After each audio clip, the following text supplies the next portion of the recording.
자, 우리 여러분들 그 에베소서에 어떤 일이 있었나? 자, 사도행전 여러분들 책을 가지고 있으면 사도행전 19장 전체가 에베소서에서 있었던 일입니다. 그래서 사도행전 19장 1절에서 7절까지 내용이 보면요. 12명 정도 되는 사람이 12명 정도 되는 제자들이 이 바울에게 성령 세례를 받는 장면으로 19장이 시작됩니다. 자, 여러분들 이게 지금 의미가 있습니다. 뭘로 시작된다? 여러분 시작과 끝은 굉장히 중요합니다. 시작이 뭘로 시작된다? 성령 사역으로 시작되고 있다라는 거. 자, 그 말은요. 앞으로 성령 사역이 계속 여기서 이루어진다라는 거. 그리고 성령 사역에 대항하는 마귀의 어떤 놀라운 어떤 방해들도 많이 나타날 것이다. 여러분들 보시면서 이걸 주목해서 봐야 됩니다. 19장 8절에서 10절까지의 내용을 보면요. 바울은 두란노 서원에서 2년간 머물면서 이제 주님의 말씀을 매일 가르치고 제자들을 세우는 역할을 하게 됩니다. 그리고 11절에서 12절의 기록을 보면요. 바울이 손수건만 갖다 대어도 사람들이 막 병이 치유되어지고 막 악한 귀신들이 떠나는 놀라운 기적들이 계속 여기서 나타나고 있습니다. 이게 성령의 지금 놀라운 일하심이죠.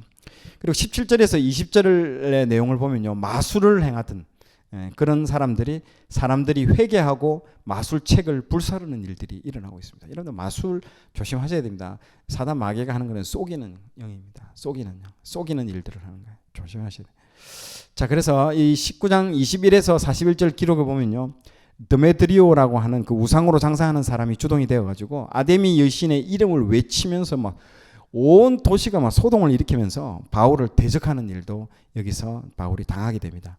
그리고 20장 28절 내용에 보면요. 예루살렘으로 가는 길에 에베소 교회의 장로들을 불러넣고 이제 눈물의 고별 설교를 합니다. 딱 직감적으로 알았던 거죠. 아, 이게 마지막이 될 것 같다라는 걸 알고 이제 장로들을 불러 모으고 마지막 고별 설교를 하게 되는 것이죠. 사도행전 19장 시작을 통해서 우리는 에베소에서 어떤 일이 일어날 것인가를 예상을 하고 있습니다. 자, 19장 6절 말씀을 여러분 한번 보십시오. 같이 한번 읽어보도록 하겠습니다. 시작. 바울이 그들에게 안수하며 성령이 그들에게 임하심으로 방언도 하고 예언도 하니. 시작이 이제 성령 사역으로 시작을 하고 있다는 것들 보십시오. 이 구절에 나오는 성령이라는 단어를 통해서 앞으로 에베소 교회의 성령의 역사 그리고 이에 대항하는 마귀의 역사들이 일어날 것을 우리는 이제 짐작을 통해서 볼 수 있습니다. 방금 앞에 읽었던 놀라운 역사가 모두 성령의 역사라는 것들을 말해주고 있습니다. 놀라운 성령의 역사에 마귀들이 엄청나게 반발하고 대항하는 모습들을 이 19장 전반적으로 이 책 한 장을 통해서 말해주고 있습니다. 그래서 에베소서 마지막 6장에 보면요. 영적 전쟁에 대해서 말해주고 있는 것도 그 이유인 것입니다. 그리고 우리에게 이 영적 전쟁에서 어떻게 해야 승리할 수 있는지도 우리에게 알려주고 있는 것이 이 에베소 책입니다. 자, 6번째 에베소서 이 책 구조를 여러분들 한번 살펴보도록 하겠습니다. 다른 책에 비해서 이 에베소서 구조는요. 굉장히 심플합니다. 먼저 구조를 파악한 뒤에 여러분 책을 읽을 때는요. 우리 머릿말 목차를 먼저 책을 잘 보는 사람들 목차를 잘 봅니다. 이게 전체적인 설계도를 보는 거거든요. 목차가요. 그런 것처럼 먼저 어떤 책을 읽을 때는요. 구조를 파악한 뒤에 보는 게 굉장히 중요합니다. 이 에베소서는 논리 구조가 굉장히 탄탄한 책입니다. 그래서 1장부터 6장까지 되어 있는데요. 1장부터 3장까지 있는 부분들은 우리가 어떤 책이라 알 수 있냐면요. 앞에와 뒤로 두 개로 나눠져 있는데 앞부분에 있는 책은 이론서입니다. 이론서, 교리, 이론. 그리고 뒤에 있는 쪽은 실천, 삶, 어떻게 살아야 된다. 이런 부분으로 두 개로 나눠줄 수 있습니다. 그래서 1장부터 3장까지는 우리 그리스도인들이 무엇을 알아야 하고 이게 중요합니다. 여러분들 신앙은 우리의 열심이 중요한 게 아니고요. 알아야 할 것, 내가 믿는 그분이 누군지를 아는 게 굉장히 중요합니다. 이 핵심입니다. 이 기독교의 핵심. 그래서 기독교의 핵심은 말씀입니다. 여러분, 기도가 아니고 말씀이 핵심입니다. 정확하게 알아야 되는 거죠. 그걸 모르면요, 여러분 안 됩니다. 그래서 우리가 무엇을 알아야 할 건 무엇이며 우리가 믿어야 할 것도 무엇이며 이론과 교리 그리고 믿음에 대한 부분들이 이 부분에 나옵니다. 그리고 4장과 6장에서는요. 그리스도인으로서 나는 어떻게 살아야 하는가 실천의 부분, 삶의 부분 앞에는 믿음이면요. 이 믿음대로 이제 삶. 이 두 개 부분이 어떻게 연결되어 있다는 거죠. 이 두 개의 큰 카테고리가 아는 것과 사는 것, 믿는 것과 사는 것 등등으로 연결되어 있는데 믿음과 삶이 분리되어 있지 않다라고 얘기를 해주고 있습니다. 이게 분리되면 안 된다라고 또 말해주고 있는 것이죠.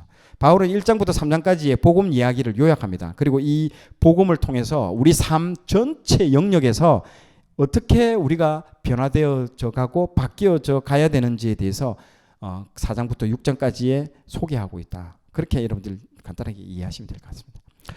자, 앞에서 제가 로마서와 에베소서 이 두 권의 책이 모두 복음의 어떤 진수를 담은 책이라고 말씀을 드렸는데요. 그런데 로마서와 에베소서 모두 복음의 정수를 다루고 있지만은요, 여러분 접근하는 방식이 로마서와 에베소서는요 완전히 정반대입니다.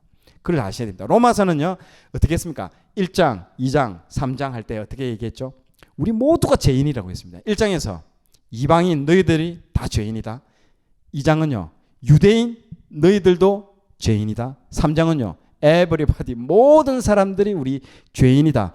아주 우리 모두를 어떻게 처참하게 밑바닥으로 그냥 죄인이라는 것들로 바로 그냥 처박아 넣어버립니다. 그래서 바닥부터 출발하게 해서 우리는 모두 다 죄인이었고 우리는 절망적인 상태에서 하나님이 구원의 빛이 위에서부터 내려오는 것들을 밑에서부터 위로 올라가는 구조인데요. 이 에베소서는요 정반대입니다. 시작이 뭘로 나온다? 삼위일체 하나님의 크신 경륜 그리고 놀라운 계획들이 짜잔하고 펼쳐지면서 위에서부터 시작해서 밑으로 쫙 이르는, 위에서부터 시작해서 우리가 구원으로 이르는 방법이에요. 로마서는 밑에서부터 구원에 이르는 방법이고요. 에베소서는요 그 삼위일체 하나님의 놀라운 영광부터 시작해서 위에서부터 시작해서 구원에 이르는 그런 방법으로 이루어집니다. 그래서 하나님의 이 에베소서는요 이 삼위일체 하나님의 영광과 존귀와 창조 이전부터 그 계시 그리고 예정했다라는 거죠. 그리고 그 하나님의 장엄하고 웅장한 그 계획과 경륜으로부터 시작해서 구원에 이르는 방식을 표현하고 있습니다. 정리하자면 아까 얘기한 것처럼 로마서는 아래에서부터 구원, 그리고 에베소는 위에서부터 구원에 이르는 방식이고요. 그래서 이 구원을 온전하게 이루기 위해서는요 로마서와 에베소서를 여러분들 동시에 함께 이해해야 건강하게 우리는 이 구원에 대한 부분들을 이해할 수 있습니다. 자, 에베소서의 특징입니다. 특징을 한번 살펴보도록 하겠습니다. 첫 번째는 이 에베소서는요 회람용 서신입니다. 그래서 다른 책은 에베소 교회만, 그 교회 한 교회만 대상으로 쓴 게 아닙니다. 이 에베소서는요 아시아 여러 교회, 보통 우리 지금 아시아 교회 여러 교회가 나옵니다. 요한계시록에 보면 7교회 나오지 않습니까? 그 교회 중에 하나가 에베소 교회인 것처럼 그 전체 교회가 다 보도록 쓴 책이 이 지금 에베소서입니다. 그래서 편지 첨과 회람을 해라는 겁니다. 우리가 직장에서도 회람을 하듯이 어떤 서신이 오면, 문서가 오면 회람을 해서 돌려서 다 읽도록 한 것처럼 에베소 한 교회만을 위해 쓴 게 아니고 전체 그 7개 에베소의 아시아에 있는 전체 교회가 다 보도록 썼다라는 거예요. 그래서 이 편지 처음과 끝에 보통은 문안 인사가 있습니다. 누구에게 문안하라, 뭐 누구에게 인사한다 말하고 그런 문안 인사가 있는데 여기에는 에베소서 한번 보십시오. 처음 부분에 그런 문안 인사가 없어요. 끝에도 그런 문안 인사가 없습니다. 대부분 편지 끝에는 누구에게 문안하라 있는데 그런 책이 없습니다. 대신에 여러분들 편지를 전달하는 그 두기고라는 그 사람 입을 통해서 내 개인적인 사정을 내가 너희들에게 전달할 것이다 라고 이렇게 기록하고 있습니다. 그게 이제 에베소서 6장 21절을 한번 보십시오. 에베소서 6장 21절에 여러분 책을 성경책 여기는 없는데 성경책을 보시는 분들은 보시면 나의 사정 곧 내가 무엇을 하는지 너희에게도 알리려 하노니 사랑을 받은 형제요 주 안에서 진실한 일꾼인 두기고가 이 모든 일을 너희에게 알리리라 라고 다 이렇게 적어놨습니다. 그러니까 이 에베소 편지는요 바울의 개인적인 어떤 사연은 온전하게 다 배제되어 있습니다. 없습니다. 아주 공적인 서신입니다. 아주 드라이합니다. 그래서 정말 읽으면 굉장히 조금 재미없습니다. 따분하지만 상당히 그런 부분들이 있다라는 것들을 이해해야 됩니다. 두 번째는요. 신학적 이론의 그 토대를 제공하는 책입니다. 그래서 신학생들이 아마 여기는 에베소서, 골로새 성도는 백독을 하셔야 됩니다. 그러면 굉장히 놀라운 이 책입니다. 이 정도로. 에베소서는 특별히 1장부터 놀라운 신학의 깊이가 쏟아져 나옵니다. 1장부터 삼위일체 하나님께서 우리의 구원을 위해서 어떤 사역을 하셨는지, 그리고 예정론, 구원론, 교회론, 그래서 아마 이번 시간하고 다음 시간에 제가 한번 이 세 가지에 대해서 예정론, 구원론, 교회론에 대해서 뭐 깊이 있게는 못 들어가고요. 이거 하나 가지고 뭐 한 학기 다 해야 될 신학교에서도 하는데 그렇게는 못하고 간략하게 소개 정도는 하고 제가 이렇게 하겠습니다. 그래서 다음 시간에는 빌레몬서 짧은 책 한 권을 통하고 그다음에 에베소서의 좀 주요한 어떤 신학적인 어떤 그런 부분들을 다루도록 그렇게 할 예정입니다. 그래서 다양한 기독교 교리가 총망라되어 있는 1장에서부터 아마 이 에베소서는 그렇게 되어 있습니다. 자, 1장 3절에서 14절까지가 이 삼위일체 하나님의 사역이 여러분 딱 등장합니다. 3절에서 6절까지 여러분 책 가지고 있으면 거기다 써놓으십시오. 3절에서 6절까지는 성부 하나님께서 우리를 구원하기 위해서 어떤 일들을 하셨는지가 언급되어 있습니다. 1장 3절에서 6절까지가. 그리고 7절에서 12절까지가요. 예수님이 우리를 구원하시기 위해서 어떤 일을 하셨는지가 언급되어 있습니다. 그리고 13절에서 14절은요. 성령님께서 우리를 구원하시기 위해서 어떤 일을 하셨는지가 언급되어 있습니다. 그래서 삼위일체 하나님께서 여기서 총출동해서 다 등장하고 있습니다. 우리는 보통 구원하면요, 예수님의 그 십자가만 딱 생각하거든요. 구원하면 예수님 십자가 물론 맞습니다. 예수님의 십자가가 구원의 핵심인 것은 정말 맞습니다. 그러나 우리를 구원하기 위해서 예수님만 사역하신 게 아니라 성부 하나님 그리고 성자이신 성자 예수님 그리고 성령 하나님 모두가 우리의 구원의 계획에 구원의 사역에 다 관여되어 있다라는 것들을 여기서 딱 말을 해주고 있습니다. 삼위일체 하나님이 동원할 수 있는 모든 지혜와 그리고 능력과 자기가 모든 지혜와 능력을 동원해가지고 그것을 다 쏟아부어가지고 우리를 구원하셨다라고 하는 내용이 이 1장에서 등장하고 있다는 거예요. 감동적입니다, 진짜. 그래서 정말? 이런 식으로 여러분들 몰랐던 내용들이 이제 여기 나오게 되는 것이죠. 그래서 에베소서가 여러분들 그 이전에 사도 바울이 이전에 도저히 깨달았지 않아요. 그러니까 이때 그냥 세상적인 말로 포텐이 터진다고 해야 됩니까? 완전히 여기 머리 안에서 그냥 하나님께서 쏟아 부어 주신 게 이 책입니다. 이전에서는 도저히 나올 수 없었던 그런 이론 그리고 교리 이런 것들이 쏟아져 나옵니다. 그래서 여러분은 보통은 우리가 성경 하면요, 다음 장요. 여러분 보통 성경은 하나님의 위대한 일 두 가지를 이야기를 합니다. 하나는 창조, 또 하나는 구원입니다. 구속이라고 하고 구원이라고 하죠. 창조는 여러분 말씀으로만 하나님께서 창조를 하셨는데요. 이 구원의 경우에는요. 말씀으로만 하지 않으셨습니다. 자기 아들의 십자가 희생 그리고 자신이 할 수 있는 모든 것들 총동원해 가지고 하셨다라는 것이죠. 그래서 구원은요. 창조보다도 더 큰 일을 행하셨다라는 것이죠. 그래서 우리는 이 부분에 대해서 정말 하나님께 찬양을 올려드릴 수밖에 없습니다. 정말 그렇습니다. 그래서 이 구원, 그래서 이 성경 전체가 말하고자 하는 게 뭡니까? 이 구속사의 얘기입니다.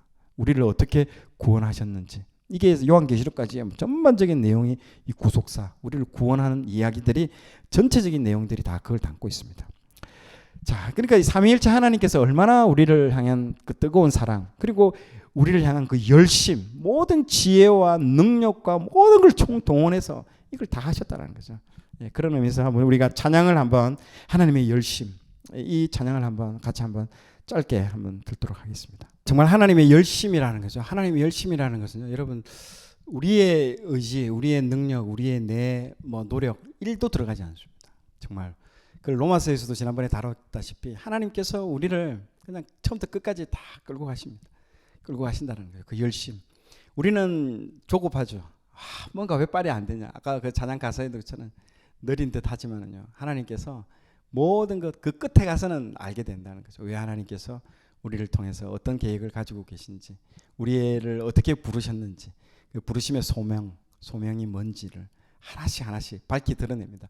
그리고 그 보이지 않던 게 나중에 주님이 다시 오셔가지고 얼굴 대 얼굴을 대면하는 순간 모든 게 변화됩니다. 진짜로. 여러분들 믿음이라는 것도 언제까지? 예수님 오기 전까지가 믿음이에요. 믿으면 사라진 믿음입니다. 나중에 예수님이 오는 순간 믿음은 사라지고 이제 진짜 실체가 오시잖아요. 그 얼굴 대 얼굴을 대면하는 순간 우리가 그동안에 내 같은 게 이게 뭐 구원 받겠나? 내 같은 게 이게 뭐 의미가 있겠냐를 생각하시잖아요.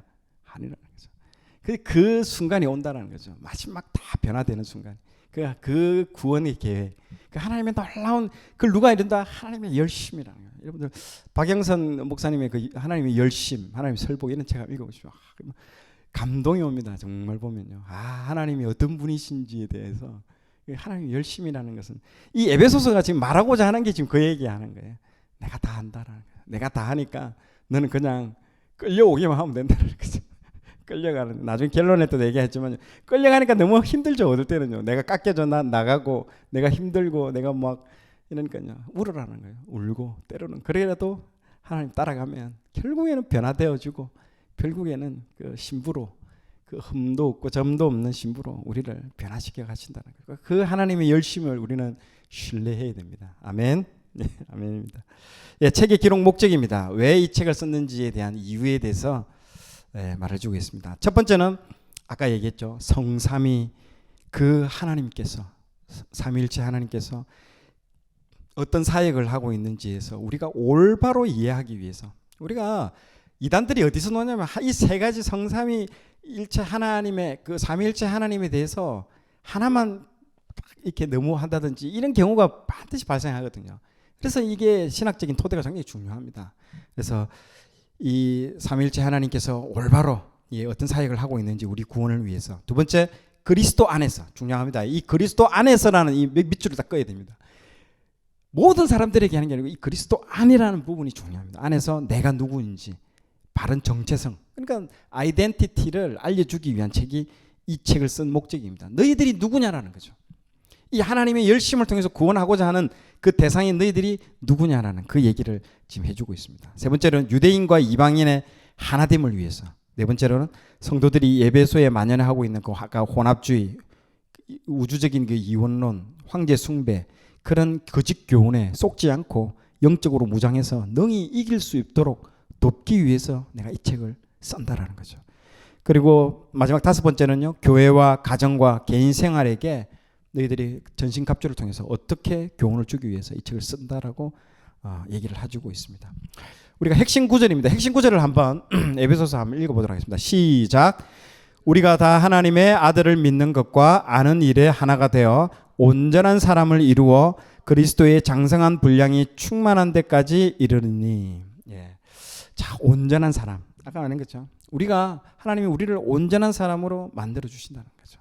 우리 스스로 우리 힘으로 그렇게 절대로 안 됩니다. 그걸 아셔야 됩니다. 하나님께서 그렇게 그게 뭐냐? 이게 예수 하나님의 아들을 믿는 것과 아는 일에 하나가 된다는 이게 그걸 통해서 우리를 충만한 데까지 이르나요. 지금 내 모습 볼 때는 너무 부족하고 이거 뭐 이래가 되겠나 이렇게 생각하겠지만은요 아니라는 거죠. 그걸 하나님께서 그렇게 장성한 분량에까지 충만하는 데까지 데려가겠다는 것입니다. 자, 중심 내용은요 하나님의 계획과 부르심입니다. 하나님이 어떤 계획을 창세전부터 어떤 계획을 우리를 통해서 우리를 향한 계획을 가지고 있는지, 그리고 우리를 어떻게 부르시는지, 그리고 그리스도인의 정체성, 그리고 그리스도 예수 안에서 하나가 되는 것, 이게 굉장히 중요합니다. 하나가 된다는 것. 그리고 그리스도 네 번째로는요 부르심에 합당한, 우리가 이렇게 예수님 하나님께서 우리를 부르셨는데 이 부르심에 우리는 어떻게 합당한 삶을 살아가야 되는지가 4장부터 6장까지 아까 얘기한 것처럼, 그리고 하나님의 전신갑주를 통해서 영적 전쟁에서 어떻게 승리할 것인가에 대한 내용들이 나오고 있습니다. 자, 오늘 내용이 좋았다면 좋아요, 구독 부탁드리겠습니다. 좋아요, 구독, 알림 설정은 콘텐츠 제작에 큰 힘이 됩니다.